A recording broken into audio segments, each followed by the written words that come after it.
வந்திருக்கும் இளம் சாதனையாளர்களுக்கும் அவங்களுடைய பெற்றோர்களுக்கும் தமிழக வெற்றி கழகத்தினுடைய தோழர்களுக்கும் என் நெஞ்சில் குடியிருக்கும் நண்பா நண்பிகள் உங்கள் அனைவருக்கும் மீண்டும் என்னுடைய பணிவான வணக்கங்கள். நான் இன்றைக்கி ஆக்சுவலாக எதுவும் பேச வேணான்னு தான் நினச்சேன். பட் ஒரு முக்கியமான ஒரு விஷயத்தை பற்றி இன்றைக்கி நான் பேசலைன்னா அது அவ்வளோ கரெக்டாக இருக்காதுன்னு எனக்கு தோணுச்சு. அதான் அது என்னவா இருக்குன்றது நீங்களே கெஸ் பண்ணியிருப்பீங்க. எஸ், நீட்டை பற்றி தான்.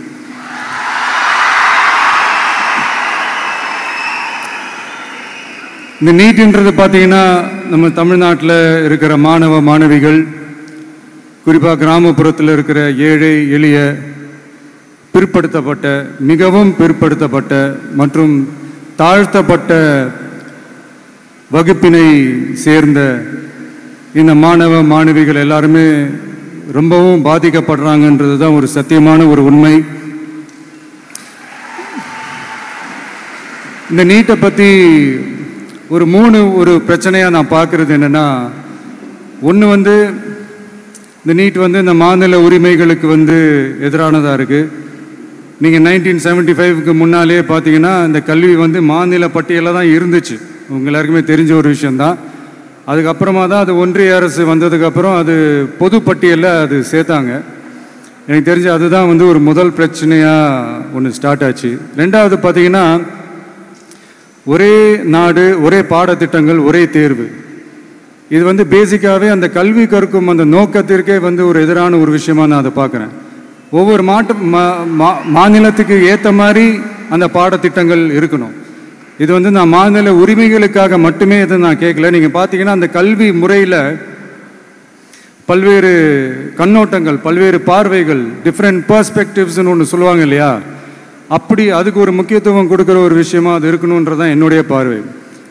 Diversity is a strength, it is not a weakness. பன்முகத்தன்மை அப்படிங்கிறது அது ஒரு பலமே தவிர பலவீனம்னு சொல்ல முடியாது. இதில் இன்னொரு முக்கியமான ஒரு விஷயம் என்னென்னா, மாநில மொழியில் படிச்சுட்டு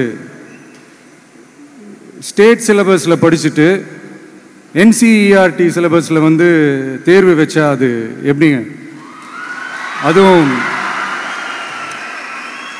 கிராமப்புறத்தில் இருக்கிற மாணவ மாணவிகள், அதுவும் அவங்களுடைய மருத்துவ படிப்புக்கு கொஞ்சம் யோசிச்சு பாருங்க, இது எவ்வளோ ஒரு கடினமான ஒரு விஷயம்னு.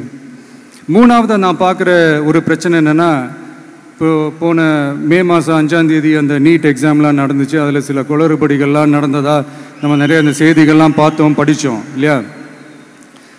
அதுக்கப்புறமே என்ன ஆயிடுச்சுன்னு பார்த்தீங்கன்னா, அந்த நீட் தேர்வுக்கு மேலே இருக்கிற அந்த நம்பகத்தன்மையை மக்கள் மத்தியில் சுத்தமாக போயிடுச்சு. இனிமேல் நாடு முழுக்க அந்த நீட் தேர்வே தேவையில்லை அப்படிங்கிறத இந்த செய்திகள் மூலிமா நாம் எல்லாருமே புரிஞ்சுக்கிட்ட ஒரு விஷயம். சரி, இதுக்கு என்னதான் தீர்வு அப்படின்னா, நீட்டு விலக்கு தான் இதுக்கு உடனடி தீர்வு. நீட்டு ரத்து கோரி தமிழக சட்டமன்றம் கொண்டு வந்திருக்கிற அந்த தீர்மானத்தை நான் மனப்பூர்வமாக வரவேற்கிறேன். இதுக்கு அந்த ஒன்றிய அரசு அந்த காலதாமதம்லாம் எதுவும் செய்யாமல் தமிழ்நாட்டு மக்கள் அவங்களுடைய உணர்வுகளுக்கு மதிப்பு கொடுத்து இதை சீக்கிரமாகவே இதை சால்வ் பண்ணணும் அப்படின்றதான் இங்கே நான் கேட்டுக்கிறேன். சரி, ஓகே, இதுக்கு நிரந்தர தீர்வு தான் என்ன அப்படின்னா, அந்த கல்வி பொது பட்டியலேருந்து மாநில பட்டியலுக்கு கொண்டு வரணும். ஒருவேளை அதில் ஏதாவது சிக்கல்கள் இருக்குது அப்படின்னா ஒரு இடைக்கால தீர்வாக இந்த இந்திய அரசியலமைப்பு சட்டத்தை திருத்தி ஒரு ஸ்பெஷல் கன்கரண்ட் லிஸ்ட், சிறப்பு பொது பட்டியல் அப்படின்னு ஒன்று உருவாக்கி அதில் கல்வி மற்றும் சுகாதாரத்தை அதில் சேர்க்கணும்.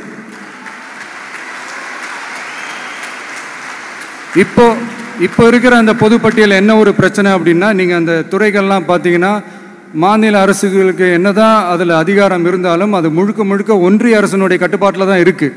அதனால் மாநில அரசுகளுக்கு அந்த முழு சுதந்திரத்தை அது தரப்பட வேண்டும் அப்படின்றதான் இங்கே என்னுடைய தாழ்மையான ஒரு வேண்டுகோள்.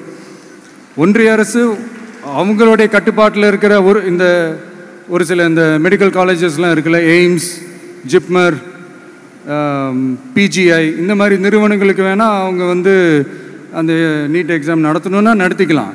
பட் இங்கே வந்து அந்த பிரச்சனை என்னென்னா, இது வந்து என்னுடைய ஒரு சஜஷன் தாங்க. இது நடக்குமா, உடனே நடக்காதுன்னு எனக்கு தெரியும். அப்படியே நடந்தாலும் அதை நடக்க விட மாட்டாங்கன்னு எனக்கு தெரியும். ஸோ அதனால் இந்த சந்தர்ப்பத்தில் என்னுடைய சஜஷனை வந்து உங்ககிட்ட அதை நான் பகிர்ந்துக்கணும்னு ஆசைப்பட்டேன். இதுதான் என்னுடைய தனிப்பட்ட ஒரு கருத்து நீட்டை பற்றி. ஸோ மற்றபடி வேறு ஒன்றும் இல்லை. வந்திருக்கிற என்னுடைய friends, learning is fun, education is celebration. ஜாலியாக படிங்க, ஸ்ட்ரெஸ் எல்லாம் எடுத்துக்காதீங்க. இந்த உலகம் ரொம்ப பெருசு, ரொம்ப ரொம்ப பெருசு. ஆப்பர்ச்சுனிட்டிஸ் அவ்வளோ இருக்குது, அவ்வளோ கொட்டி கிடக்கு. அதனால் ஏதாவது 1-2 மிஸ் பண்ணாலும் எதுவும் ஃபீல் பண்ணிடாதீங்க. அப்படின்னா கடவுள் வந்து இன்னொரு பெரிய ஆப்பர்ச்சுனிட்டி உங்களுக்காக வச்சுட்டு காத்துக்கிட்டு இருக்கிறாருன்னு அர்த்தம். அது என்னன்னு தேடி கண்டுபிடிங்க. கான்ஃபிடென்ட்டாக இருங்க, நல்லதே நடக்கும். வெற்றி நிச்சயம், வெற்றி நிச்சயம்.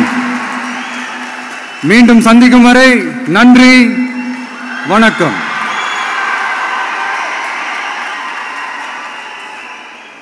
ரொம்ப அழகான விஷயங்களை எங்கள் கூட பகிர்ந்த நம்மளுடைய தமிழக வெற்றி கழகத்தின் தலைவர் அவர்களுக்கு எங்களுடைய நெஞ்சார்ந்த வாழ்த்துக்கள். தமிழக வெற்றி கழகத்தின் பொது செயலாளர் மரியாதைக்குரிய புசி ஆனந்த் அவர்கள் நமது தமிழக வெற்றி கழகத்தின் தலைவர் அவர்களுக்கு மலர் கோத்து கொடுத்து வரவேற்று மகிழ்கிறார்.